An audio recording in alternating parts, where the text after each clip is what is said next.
Hi, this is Noah from Parcels, and you're watching Consequence.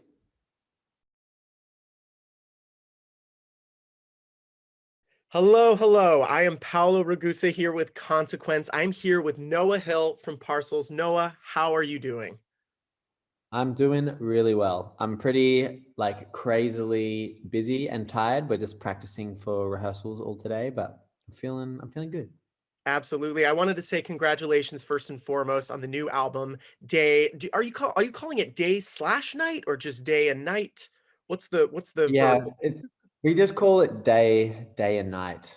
Day and Night. It was a really hard discussion about how are we going to put this into lettering, and that's what we landed on. And it's one of those unsatisfying ones, I would say. You're not really sure if it's what it should be.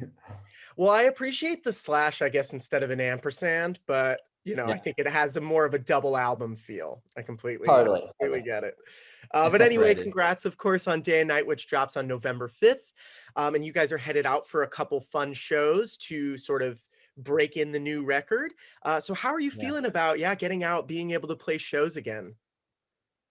Man, it's such a crazy feeling. It's like a mixture of huge excitement and then like a bunch of nerves and then a little bit of just like kind of forgetting what it even is like to be out on the road. We were just packing up all of our stuff actually just before I start this interview with you.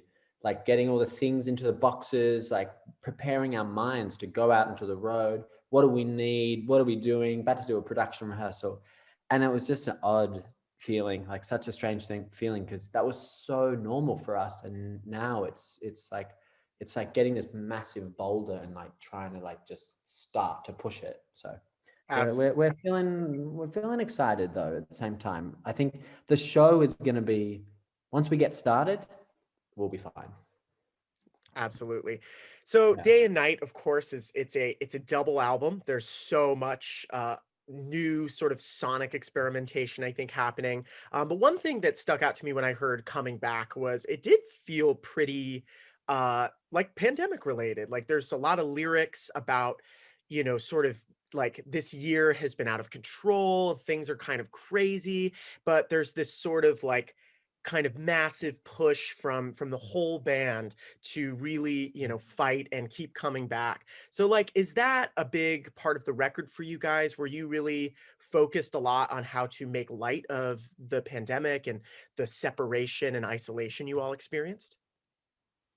Yeah, well, there's two kinds of ways in which, so coming back is the most direct like response to the pandemic in a way, because I wrote that song, like the lyrics for that song, while I was stuck in Berlin during lockdown in midwinter, and I really wanted to get back to Australia, and because I knew that the COVID wasn't bad there, and I was just desperate to go back home because all of our gigs were getting cancelled, and the world was just falling in on itself, and I was sitting in my Berlin flat, like, and that was the last song to finish from the record, and I was finishing it off kind of by myself, trying to write, because the instrumentation had been done, but the lyrics and the melodies hadn't been, and that it was a calling out of like, I was feeling so homesick and lost and like just wanting to get back to safe ground. Like and it's that feeling of like getting onto your home country. Even I remember like landing in the airport when I finally did make it to Australia. I was just like, oh, like I'm home in a way, just being at the airport and knowing that I was on Australian land. And yeah, that song is just a direct comment on that. And I think it was also just a calling of like everybody out there who was stuck. Yeah, who was stuck in some. Well, I had a bunch of friends who were just like stuck in London, who were like stuck in all kinds of places in the world, and they couldn't get home during that period. But then the album generally there's a lot of themes of homesickness and like feeling disconnected from Australia, but then wanting to be in Australia, and there's a feeling of that homesickness that kind of permeates it, and being a little bit like not sure where we belong in a way, because it also comes from being young Australians, and it's part of like Australia not really having, we can't even really call ourselves Australians necessarily, because like true Australians are Aboriginals. It's like it's based on this is the true custodians of that land, and so being white people and then coming through in that Australian history, we don't really feel connected to the Australian history very much because it's so bloody and just terrible what happened. So there's parts of the album as well where we kind of, do we feel better in Europe? Do we feel better in Australia? And kind of confused about who we are as Australians. Fascinating. That's a wonderful answer to that question. I'm also a little bit curious because this album features, I mean, your band has always had a big emphasis on harmonies and a lot of really gorgeous vocal harmonies. And I feel like this album really ups the ante vocal harmony wise and arrangement wise Mm, than the last few releases. So what was the mm. process of sort of like deciding, yes, this is going to be a vocally like a much larger album or a much more I see you got Owen Pallett to do the string arrangements as well. So yeah, what was the Yeah. impetus behind getting the album to feel even larger in that way? Well, in terms of the singing, we actually did some singing lessons before this album as Hmm, well with a guy called David Brewer, who was the guy who taught Beyonce how to sing. He kind of essentially raised Beyonce wow. when her parents were, yeah, and he's living here in Berlin. And we were looking as at the start of this record, we were like looking for someone to work on arrangements, a vocal arranger, and to try and get better at, yeah, creating harmonies. And we wanted yeah, to get better in that way. But what we ended up landing on was David, and we ended up just totally kind of transforming the way that we sing, I would say. And well, we just learned how to sing almost again. So we've that's been a fun transformation, and working with him was really interesting. And yeah, what so to the we also wanted to focus on what was important as well. That was the biggest impetus from these records, was like, so we like making harmonies, we like singing, we like it being light. So let's really go there. Let's allow the vocals to come forward. Let's like focus on that being the most prominent thing. And if it isn't, let's pull it back. And it was about like letting the day record be like really harmony based and really like flourishing, and then letting the night record be this kind of singular, like isolation, I guess. Wonderful. Yeah, I'm curious too. Which part do you usually play in the harmonies? Are you because there's so many voices, it's really hard to Man, tell where they're coming from. Do you do the same totally. part every time? Are you the tenor or no? I always do the third. The So third. like there's like the third. There's something inside my brain. I don't know what it is, but I always do the like third above the main melody.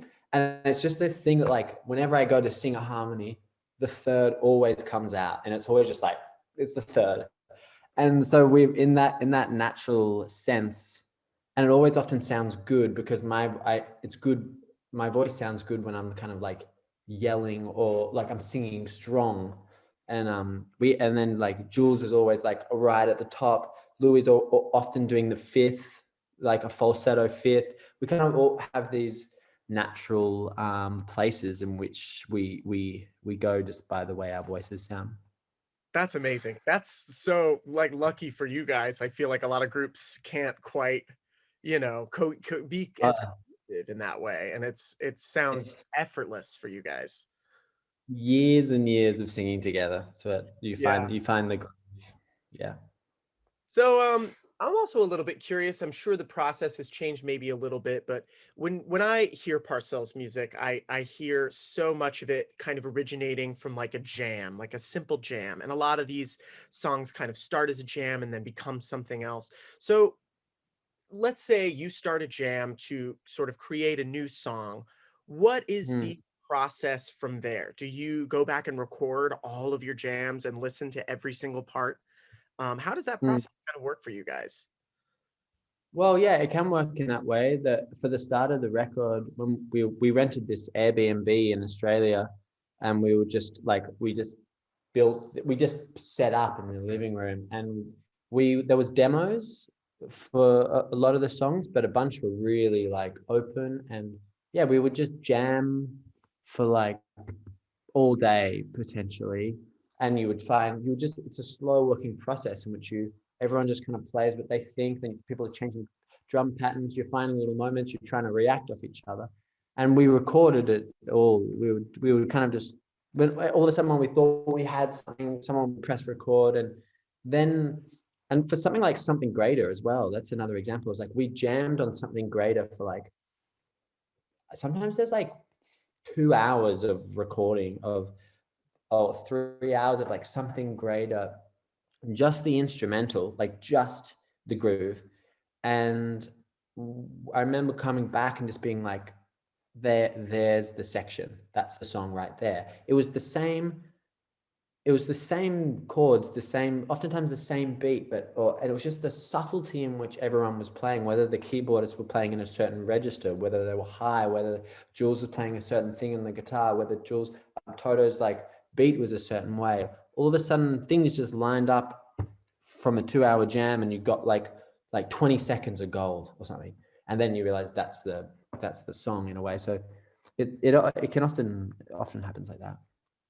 Great. And then that becomes sort of the map that you follow for the rest of the record, or these like little 20-second sort of Totally. gold increments and That's build. why, yeah, we've like thought about wanting to do, I mean, we're already kind of talking about the next record in a way, and we have this like fun idea of like just going into a studio with no songs at all and just like jamming and trying to write a song a day, and we're just jamming for like, and we create something, then we pick a little section, and then we make a structure, we make a song, and it'll just be like, and we could do that, and it's a fun way to look at writing music. Oh yeah. Feels very primal that way, right? Yeah, just whatever feels good, you know. I love that. So Yeah.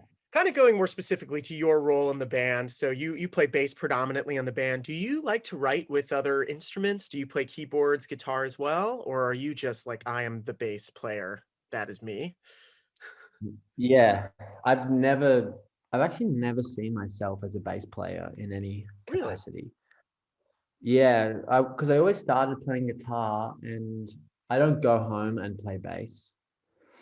Um, I I've never done that actually.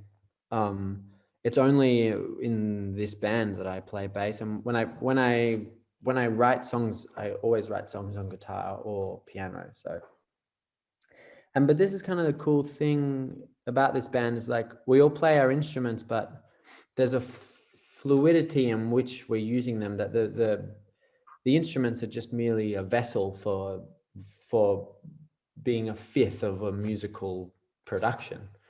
And I kind of look at each one of us as more of artists, and like just being into music and being songwriters and producers than we do on our instruments. But at the same time, yeah, you have to be good at playing your instrument, and that's it's been a fun journey for me, for not being in any way a bass player to being just like trying to figure it out in a way. And as the years have gone by, it's getting better and better, but I still don't like, I wouldn't say I feel super confident in that. I feel more confident in like being a songwriter or a singer or things like that. Definitely. Well, then this is kind of a Yeah. tough question, but I'm very curious. What would you say is your favorite bass line out of any Parcels song? It's a hard Ah, one. um, fuck. Because each bass line is just full of activity from you, really. So many different things happening. Yeah, I think, I mean, I like the hideout one. I just the just because that's just we've just played. I was just playing that. We've got a new arrangement of hideout, and it's like this. We're doing this big outro again with this hideout bass line as kind of the most prominent. That hideout bass line feels like such a strong, iconic line in a way. When I think about it, I'm like, oh, it's got like, I don't know. There's something great about that line. Um, I don't know, maybe the Be Myself bass line feels pretty like classic as well. That's Feels pretty like, yeah, it feels like the bed of that song. Like, some of it's the bass lines that if you took it away, that wouldn't even be the song anymore. It feels like the bass line for Be Myself is like so much of what it is. And but I don't know. Those are great answers, definitely. Mm. So thinking about, your time, especially in Berlin and, really in the last 5 years, as you and Parcels have sort of kind of come together and become this really, what I would call a phenomenon. What are some of the live bands that you've seen sort of in the last 10 years that have really influenced or really inspired you as a live musician? Or live artists, any live show that was like, wow, I am obsessed over the moon about this show. Mm. For some reason, the first thing that came to mind was an Arctic Monkeys concert that I saw in Argentina or something.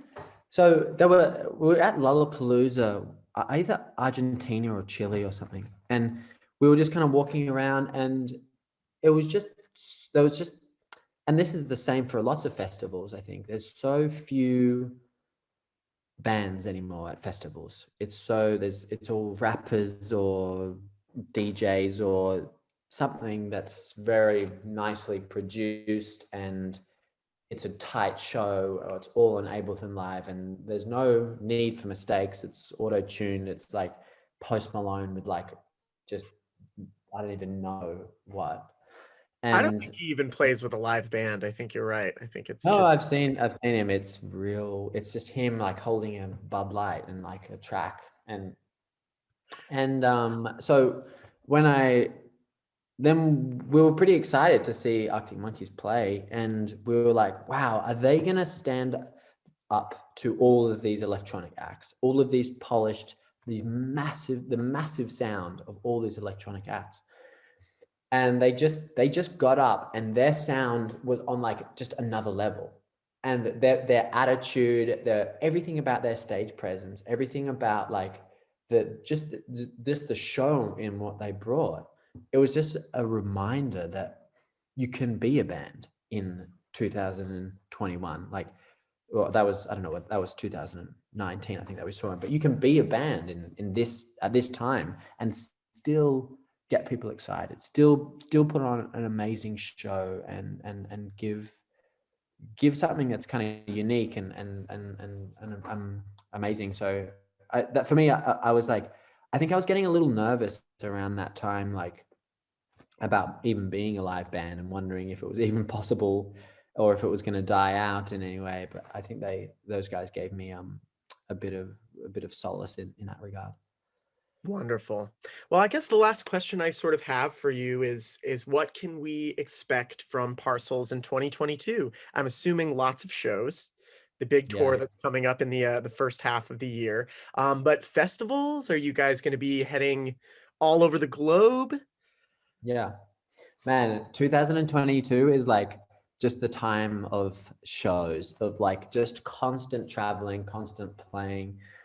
We're playing the North American tour in March, Mexico. Then we're coming back, and we're doing a whole bunch of European festivals through the summer, Europe for summer. Then we're doing all of our Europe headline shows in the fall. Ooh. And then we're going back to Australia to play shows in October. And it goes on. Like, it's crazy. It's crazy to think about how planned my life is sometimes. And I see my schedule, and like the schedule is given to me, and every single day is accounted for almost, with some sort of event. And it's crazy and exciting. I think for the post COVID, it's like, it's amazing that this next year, 2022, is going to be possible, because for the last 2 years, it's just been not possible. And it's weird getting back into the mentality of like, we're going to be catching flights, we're going to be going, festivals are going to be on, this is going to be potentially happening.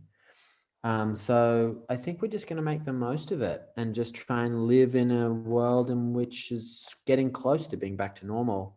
Um, so yeah, and just be out there as much as possible, and trying to play this new record, trying to do it justice and let people hear it for the first time, because I think it's actually made to be played live as well in lots of ways. It's such, because we recorded it live, it has such a flow to it, and it's so organic, so most of it. So I think people will understand it once they hear it live, even more so.